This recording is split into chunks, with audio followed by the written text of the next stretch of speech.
আমাদের আজকের আলোচ্য বিষয় যে ডাক্তার রোগীর সম্পর্কে যে টানাপোড়েনটা, যেটা নিয়ে আসলে প্রতিনিয়ত আমরা অনেক ধরনের অভিযোগ পেয়ে থাকি, সেই সম্পর্কে প্রথমে আপনার কাছে একটু আপনার ব্যক্তিগত মতামতটা জানতে চাইব। স্বাধীনতার ৫৪ বছর পেরিয়ে আমাদের অর্জন অনেক, তবে অনেক ক্ষেত্রেই আমাদের কাঙ্ক্ষিত অর্জনটা আসেনি। ধারাবাহিকভাবে যে উন্নয়নমূলক ভালো কাজগুলো এগুলো নির্বিঘ্নভাবে এগোতে পারলে যতটা লক্ষ্যে পৌঁছতে আমরা পারতাম সেটা হয়নি।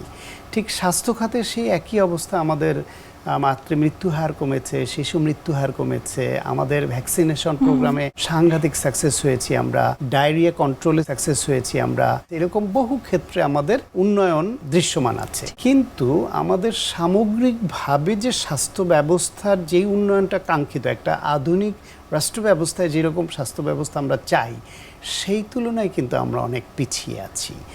তারই একটা অঙ্গ, ওই পিছিয়ে থাকার কারণেই, সিস্টেম না দাঁড়ানোর কারণে রোগী এবং চিকিৎসকের ভুল বুঝাবুঝি সম্পর্কে টানাপোড়েন চলছে। মানুষ যখন রোগে আক্রান্ত হয়, সেটা মানসিক হোক, শারীরিক হোক, যে কোনো ফর্মে তার একটা রোগ, হয়তো রোগ মানেই হচ্ছে পেইনফুল, মেন্টালি আর ফিজিক্যালি হয়, চিকিৎসকের কাছে যায়। চিকিৎসক তার এই অস্থিরতা, অসন্তুষ্টি, পেইন এটা দূর করেন। সেজন্যই এটাকে বলে নোবেল প্রফেশন। এই নোবেল প্রফেশনে যিনি থাকেন তার কাছে মানুষ রোগাক্রান্ত হলে সৃষ্টিকর্তার পরে প্রথমেই তো আস্থাটা ওই ডাক্তারের উপরে। এইখানে কিছু ভুল বুঝাবুঝি তৈরি হয়। সেই ভুল বুঝাবুঝি তৈরি হয়, রোগী একটা আকাঙ্ক্ষা নিয়ে চিকিৎসকের কাছে যায়, চিকিৎসক বা স্বাস্থ্যকর্মী বা ওভারঅল ব্যবস্থার কাছে রোগীর ওই আকাঙ্ক্ষাটা ফুলফিল হয় না। এই ইনফ্রাস্ট্রাকচার যেটা রয়েছে, সেটাকে পরিবর্তনের পেছনে কাদের ভূমিকা সব থেকে বেশি? এটা পরিবর্তনের জন্য সবচেয়ে বেশি ভূমিকা হচ্ছে গভর্নমেন্টের। স্বাস্থ্য ব্যবস্থাকে ঢেলে সাজাতে হবে, সিস্টেম পরিবর্তন করতে হবে। আর এটা করবার জন্য দায়িত্বশীল আচরণ দরকার, চিকিৎসক সহ স্বাস্থ্যকর্মী এবং রোগী উভয় পক্ষেরই। এখন এই ভুল বুঝাবুঝিটা হয় কেন? বিশেষ করে ইমার্জেন্সি সার্ভিস যেখানে দরকার, একজন মানুষ তিনি অ্যাক্সিডেন্ট করেছেন, তার রক্তক্ষরণ হচ্ছে, ব্যথায় কাতরাচ্ছে, অথবা মুমূর্ষু একটা অবস্থা, তখন ওই রোগীর সঙ্গের যারা, তারা তো খুব উৎকণ্ঠিত থাকে। বাংলাদেশের স্বাস্থ্য ব্যবস্থা তো উন্নত রাষ্ট্রগুলোর মতো এমন হয়নি যে আপনি রোগীকে হসপিটালে নিয়ে গেলেন, তারপর এই রোগীর সামগ্রিক দায়িত্ব ওই হসপিটালের, এখানে রোগীর লোকদের আর কিছু করণীয় বা কোনো দায়িত্ব নেই। সেই ব্যবস্থাটা আমাদের এখানে হয়নি। ফলে সরকারি হসপিটালগুলোতে বিশেষ করে, বা প্রাইভেটও অনেক জায়গায়, রোগীর লোকরা যখন নিয়ে আসে, সরকারিতে বিশেষ করে, রোগীর জন্য ট্রলিটা ঠিক সময় হয়তো পাওয়া যাচ্ছে না। রোগীটাকে ঠিক সময়ে যে চিকিৎসাটা, ইন্টারভেনশন যেটা করার দরকার, সেটা হয়তো হচ্ছে না।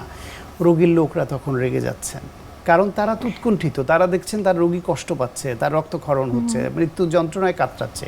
কিন্তু এই দিক থেকে যারা করবেন এই কাজটা, তারাও কিন্তু বসে নেই। তারা ম্যান পাওয়ার যা, তার থেকে রোগীর সংখ্যা বেশি। তাদের এখানে ইনফ্রাস্ট্রাকচার এবং ফ্যাসিলিটিস যা আছে, তার থেকে রোগীর, এই ধরনের রোগীর সংখ্যা বেশি। ফলে তাৎক্ষণিকভাবে ইমার্জেন্সি যে টেক কেয়ারটা তার আইডিয়ালি দরকার, সেটা হয়তো ওইখানে ইমার্জেন্সিতে সম্ভব হচ্ছে না। তাহলে এই দোষটা কার? এটা কি ওই ডাক্তার বা স্বাস্থ্যকর্মীর দোষ, নাকি ওই রোগীদের দোষ? আসলে দোষ তো কারোই না, অপরাধ কারোই না, গাফিলতিও না। রাত দিন খাটছেন ইমার্জেন্সিতে ডাক্তার এবং স্বাস্থ্যকর্মীরা, কিন্তু তারপরে এই কনফ্লিক্টটা হচ্ছে। কেন হচ্ছে?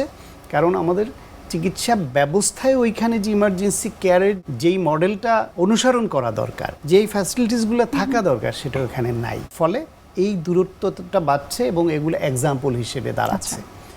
প্রাইভেটে বা অন্যান্য ক্ষেত্রে যেটা হয়, আমাদের এখানে চিকিৎসকদের বা স্বাস্থ্যকর্মীদের রোগীর প্রতি যে সহনশীল আচরণ করবার কথা, সেটা অনেক ডাক্তার করেন, কিন্তু সবাই করেন না।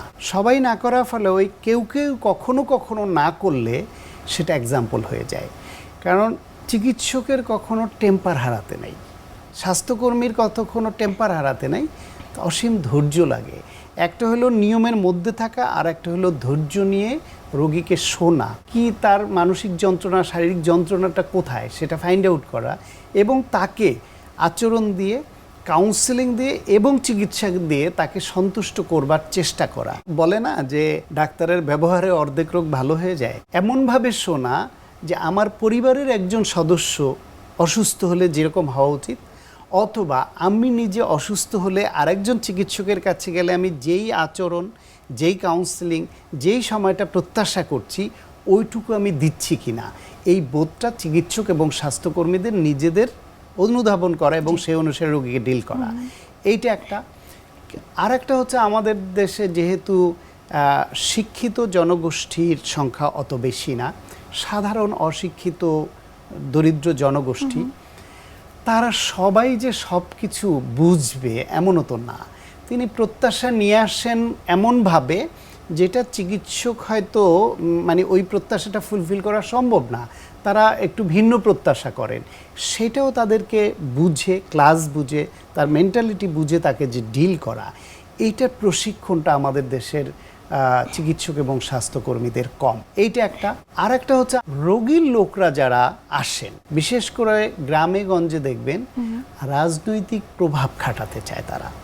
হসপিটালে বা চিকিৎসকের কাছে গিয়ে তারা এমন আচরণ করেন যে তিনি কোনো প্রভাবশালী রাজনৈতিক দলের সদস্য, অথবা তিনি ওইখানে টাকাওয়ালা, অথবা তিনি ওইখানে খুব পাওয়ারফুল কেউ কোনো না কোনোভাবে।